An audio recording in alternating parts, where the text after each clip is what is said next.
यानी जो कार्य पूर्ण हुआ है उसे पास्ट परफेक्ट में व्यक्त किया जाता है और उसे पहले लिखते हैं, और बाद वाले कार्य हेतु पास्ट इंडेफिनिट का प्रयोग किया जाता है और बाद में लिखा जाता है।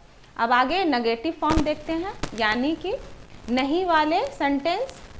तो इस तरह के वाक्य को बनाना होता है तो इस प्रकार के सेंटेंस स्ट्रक्चर का प्रयोग करते हैं।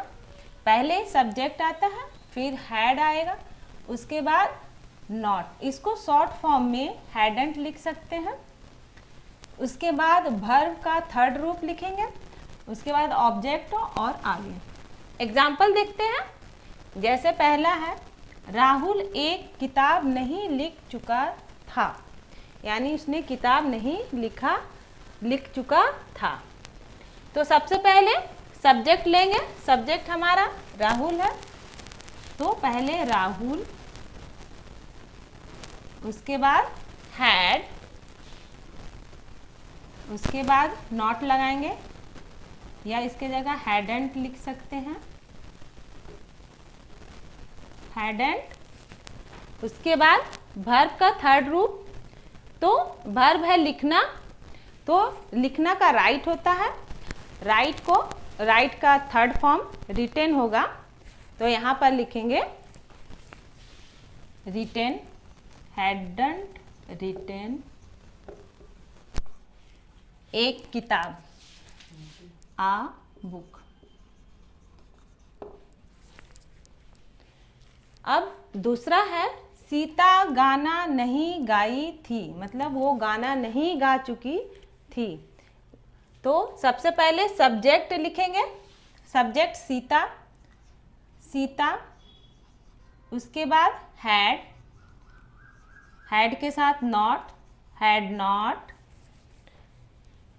उसके बाद वर्ब आएगा, तो गाना गाई का सिंग का sang sung।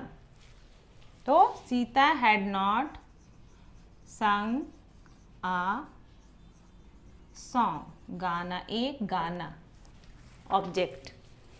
तो इस तरह सबसे पहले सब्जेक्ट, उसके बाद हैड नॉट, उसके बाद वर्ब और उसके बाद ऑब्जेक्ट लिखेंगे। आगे है, पिताजी अखबार नहीं पढ़ चुके थे। तो पिताजी यहाँ सब्जेक्ट हो गया, तो पिताजी के लिए फादर के साथ हैड, उसके बाद नॉट, हैड नॉट। उसके बाद वर्ब आएगा, पढ़ना का रेड अखबार, father had not read the newspaper.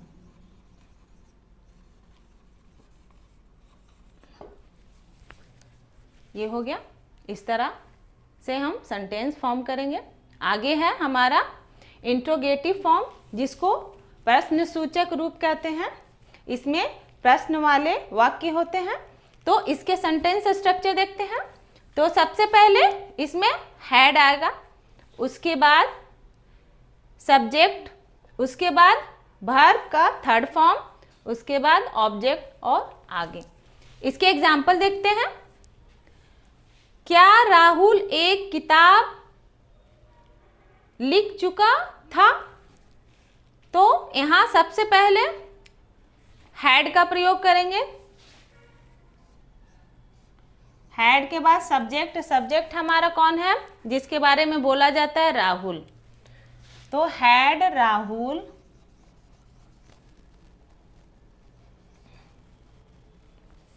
उसके बाद वर्ब का थर्ड फॉर्म लिखना, वर्ब है राहुल हैड राहुल रिटेन। उसके बाद ऑब्जेक्ट आएगा एक किताब, had Rahul written a book. उसके बाद क्वेश्चन मार्क।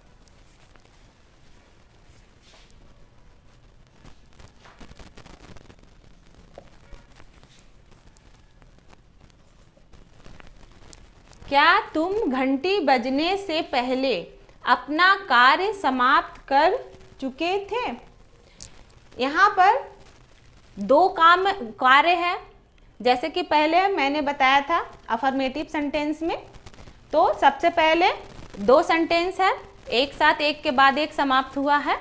तो पहले घंटी बजने से पहले और अपना कार्य समाप्त कर, दो काम है। तो पहला जो फिनिश हो गया है उसके लिए पास्ट परफेक्ट टेंस, और बाद वाले कार्य के लिए घंटी बजने से पहले, घंटी बाद में बजी तो बजने से पहले, तो ये वाले के लिए हम लोग पास्ट इंडेफिनिट का प्रयोग करेंगे। तो सबसे पहले ये वाला, उसके बाद ये, इसमें बिफोर का यूज होगा। तो पहले हैड, उसके बाद हमारा सब्जेक्ट आएगा, सब्जेक्ट है तुम के लिए यू, हैड यू अपना कार्य समाप्त कर चुके थे। हैड यू पहले वर्ब आएगा समाप्त का, had you, third form finished अपना कार्य, हैड यू फिनिश्ड योर कार्य वर्क बिफोर, यहाँ बिफोर यूज होगा, से पहले है, से पहले के लिए बिफोर, घंटी बजने से पहले बिफोर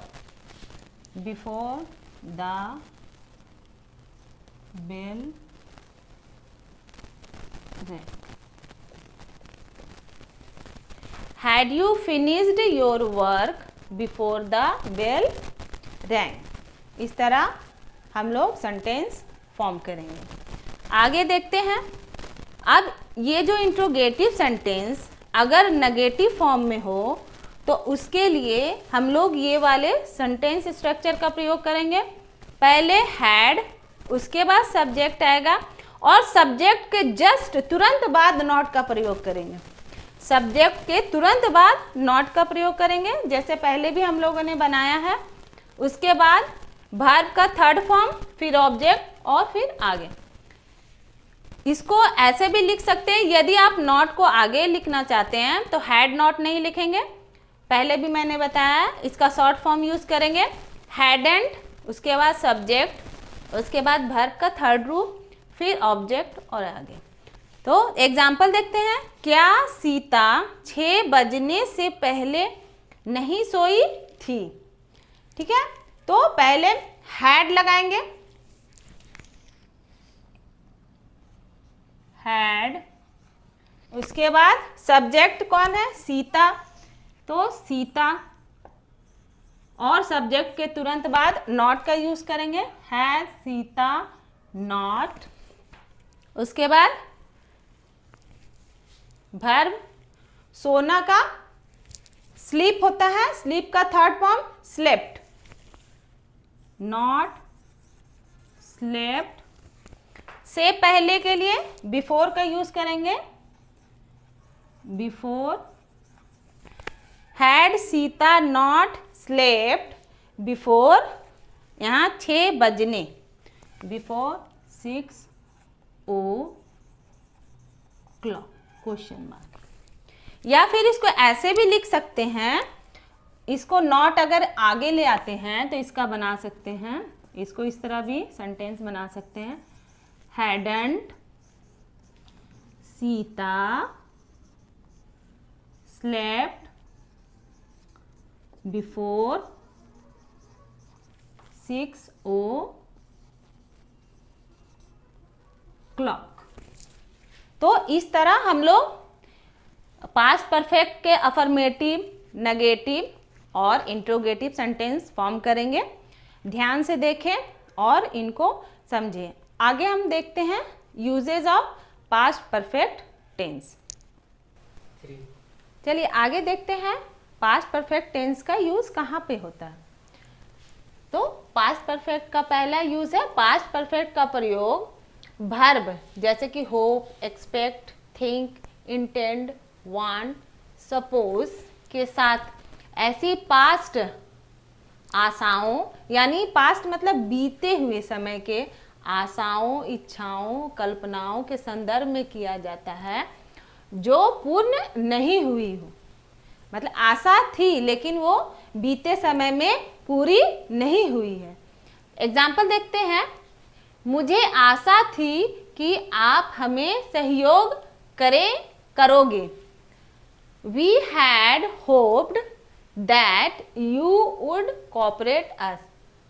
मुझे आशा थी कि आप हमें सहयोग करोगे, but you didn't cooperate.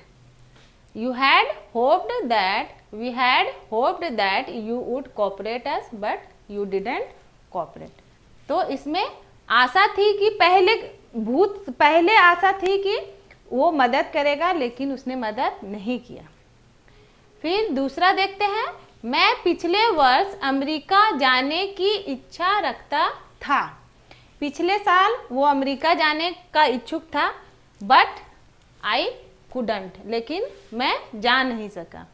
तो इसका ट्रांसलेशन होगा I had intended to go to USA last year. मुझे पिछले वर्ष अमेरिका जाने की इच्छा था या इच्छा रखता था। तीसरा है, हमें उम्मीद थी कि वह पार्टी में उपस्थित होगी। We had expected that she would attend the party, but she didn't. मतलब उसने पार्टी अटेंड नहीं किया। हम लोगों की आशा थी, उम्मीद थी कि वो पार्टी में आएगी, अटेंड करेगी, पर वो पार्टी में नहीं आई। तो इस तरह आशा, इच्छा, कल्पना के संदर्भ में हम लोग पास्ट परफेक्ट टेंस का प्रयोग करते हैं। दूसरा प्रयोग देखते हैं। निम्न प्रकार के कंडीशनल सेंटेंस में भी पास्ट परफेक्ट टेंस का प्रयोग किया जाता है। ये कंडीशनल सेंटेंस है, इसमें कोई कंडीशन है। जैसे है, पहला देखते हैं एग्जाम्पल। यदि वह मुझे मिलता तो मैं उसकी मदद करता। तो if he had met me I would have helped him. अगर वह मुझे मिलता, मतलब पहले की बात कर रहा है कि अगर वो मिलता तो मैं उसकी मदद करता। फिर दूसरा है, यदि वह मेरे पास आती तो मैं उसे एक उपहार देता। इसमें भी कंडीशन है कि मेरे पास आती तब मैं उसको उपहार देता। तो if she had come to me I would have given her a gift.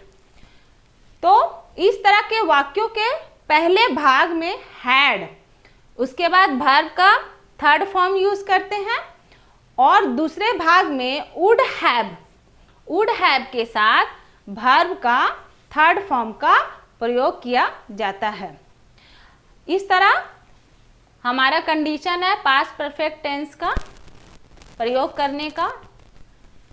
आगे एक कन्वर्सेशन देखते हैं जो कि फादर और सन के बीच में है, बाप बेटे के बीच में है। आइए कन्वर्सेशन देखते हैं। फादर बोलते हैं, had your mother gone to market before you reached home. क्या तुम्हारी माँ तुम्हारे घर पहुँचने से पहले बाजार जा चुकी थी? सन बोलता है, नो शी हैडंट। नहीं, वो नहीं गई थी। फिर फादर बोलते हैं, had you not gone to the cinema. क्या तुम सिनेमा नहीं गए थे? Son, no I hadn't. मैं नहीं गया था। फिर फादर बोलते हैं, had Rohit not met you yesterday. क्या रोहित तुमको कल नहीं मिला था? तो सन बोलता है, यस ही हैड। वो मिला था। फिर फादर बोलते हैं, had you met Rohit anywhere before. क्या तुम रोहित से पहले कहीं मिल चुके थे? Son, yes I had met him in Goa 2 years ago। हाँ, मैं उससे 2 साल पहले गोवा में मिला था। फिर फादर बोलते हैं, had the train left before you reach the station. क्या तुम्हारे स्टेशन पहुंचने से पहले गाड़ी जा चुकी थी? सन, यस इट हैड। यानी कि ट्रेन जा चुकी थी। फादर फिर बोलते हैं, had you not gone to play yesterday. क्या तुम खेलने कल नहीं गए थे? Son, no I hadn't. नहीं, मैं नहीं गया था। फिर फादर बोलते हैं, had he close the shop, तो सन बोलता है यस ही हैड, यानी कि उसने दुकान बंद कर दिया था। Thank you.